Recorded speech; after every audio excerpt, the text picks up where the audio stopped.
voy a compactar tres reservas, las relativas al 105, al 114 y al 117. Adelante, aunque son de naturaleza distinta, vamos a permitirnos hacerlos en un solo acto. En el país, los títulos habilitantes para telecomunicaciones se dividen en concesiones, permisos y registros. Las concesiones incluyen servicios públicos de telecomunicaciones, redes públicas, bandas de frecuencia y material satelital. Las bandas de frecuencia son intervalos del espectro electromagnético asignados a diferentes usos dentro de las radiocomunicaciones que abarcan el espectro de radiofrecuencia y microondas, y estos son divididos en sectores.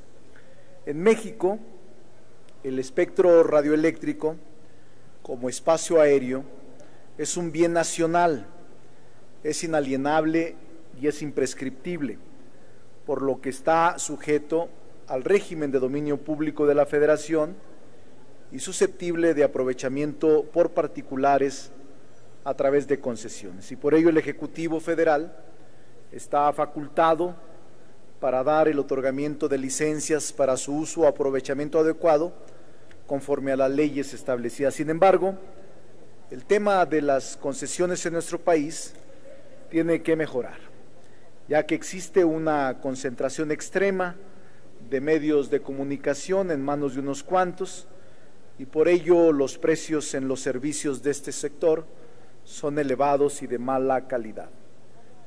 Contrario a lo que afirma ahora el comunicado de América Móvil y de Telcel, Telmex y Telcel, la OCDE afirma que los mexicanos pagaron anualmente 13.400 millones de dólares entre 2005 y 2009 en sobreprecios de telefonía celular, servicio de banda ancha.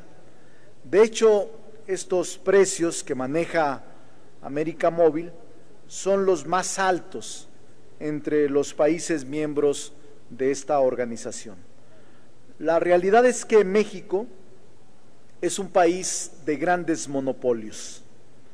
América Móvil tiene la llave de Internet y las redes sociales, el duopolio televisivo, los canales de cable, satelital y el 95% de la televisión abierta y casi el 70% de la televisión restringida. Ambas empresas concentran el 95% de frecuencias concesionadas. Lamentablemente en nuestro país las cosas se manejan a base de intercambio de favores con los gobernantes. Solo velan por sus intereses, dejando a un lado las necesidades de la población mexicana. Por eso estoy planteando en la presente reserva combatir los monopolios.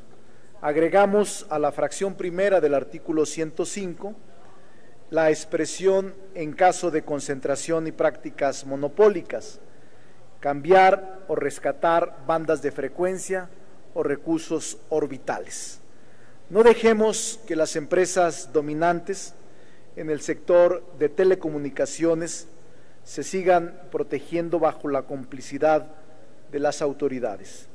Necesitamos impulsar nuevas empresas para lograr la pluralidad en el sector y romper con los monopolios que solo destruyen la economía de todos los mexicanos.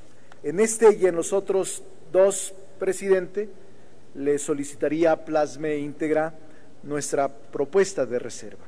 La propuesta contemplada en el párrafo cuarto del artículo 114 de la Ley Federal de Telecomunicaciones y Radiodifusión menciona que para el otorgamiento de las prórrogas de las concesiones, el Instituto notificará a la Secretaría, previo a su determinación, quién podrá, en todo caso, emitir opinión técnica no vinculante, en un plazo no mayor a 30 días, y que transcurrido este plazo sin que se emita opinión, el Instituto continuará el trámite correspondiente, lo que llamamos y conocemos como la afirmativa ficta. Lo anterior denota una visión incorrecta en la esencia de un órgano constitucional autónomo, ya que se pretende tomar en cuenta la opinión del secretario del ramo en todo lo referente a las concesiones, y aunque no es vinculante, puede ser la diferencia entre el otorgamiento, prórroga o revocación de alguna concesión en materia de comunicaciones por el solo hecho de ser secretario de Estado. Se pretende atraer las prácticas más lesivas del viejo régimen, tratando de empoderar a los secretarios de Estado para que estos, por mandato del presidente, tengan mayor margen de acción en todos los sectores estratégicos del país. La historia nos ha enseñado que la acumulación de poder en un solo órgano de gobierno puede traer serias consecuencias a la hora de la toma de decisiones.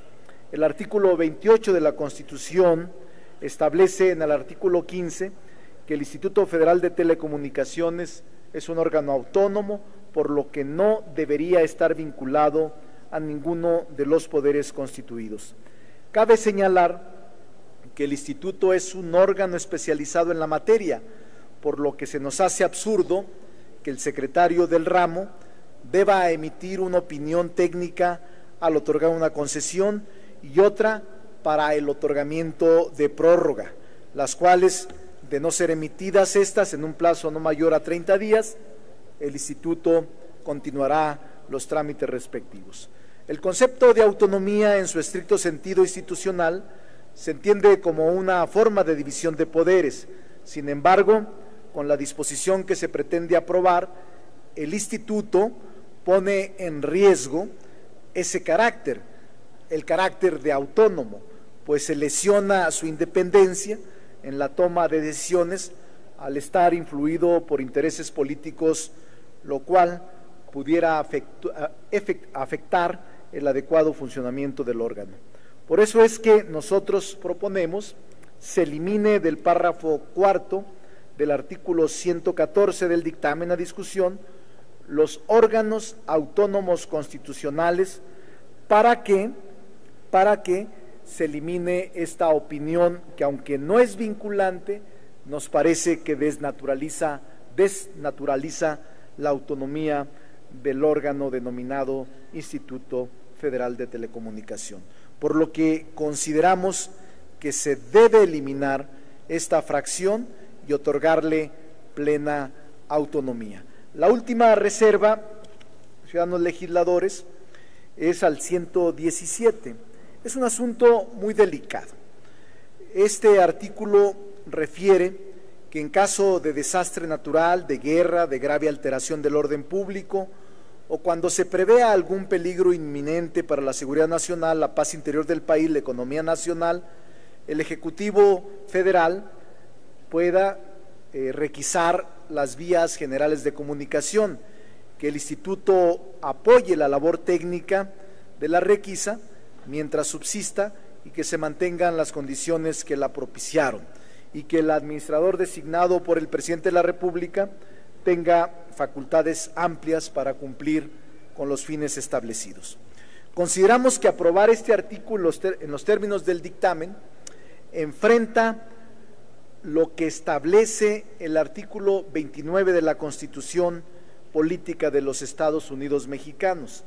Recordemos que establece este artículo la suspensión de garantías, que señala que en los casos de invasión, perturbación grave de la paz pública o de cualquier otra que ponga a la sociedad en grave riesgo o conflicto, solamente el presidente de la República, con la aprobación del Congreso de la Unión o de la Comisión Permanente, cuando aquel no estuviera reunido, podrá restringir o suspender en todo el país o en lugar determinado el ejercicio de los derechos y las garantías que fueran obstáculo para hacer frente rápida y fácilmente a la situación que deberá hacerse por un tiempo limitado. En oposición a lo establecido por la Carta Magna, este artículo no requiere la aprobación del Congreso para que el titular del Ejecutivo tenga facultades amplias en el manejo de las vías generales de comunicación, ni establece un límite de tiempo para el uso de las facultades adquiridas. Esta Cámara representa la desgracia del pueblo mexicano, la aplastante mayoría sometida a la voluntad de la élite del poder, una minoría que alza la voz y que nunca es escuchada, justo como sucede en la vida diaria fuera de este recinto. Se han empecinado en aprobar leyes sin moverles ni una coma, sin tomarse la molestia de revisar el contenido o la técnica legislativa. Las aprueban tal y como las envían los poderes fácticos, Presidencia de la República y los senadores que hacen comparsa con ellos.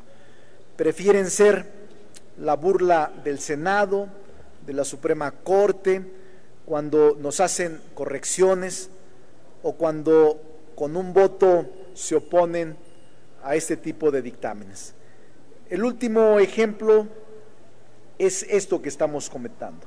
Por eso es que proponemos reformar el artículo en comento para que el Ejecutivo requiera la mayoría calificada del Congreso de la Unión para hacer uso de esta facultad, misma que deberá ser por tiempo limitado.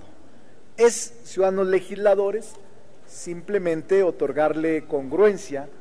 No puede esta disposición legal, secundaria, reglamentaria, contradecir la Constitución. Se han cometido graves desviaciones jurídicas en esta Cámara.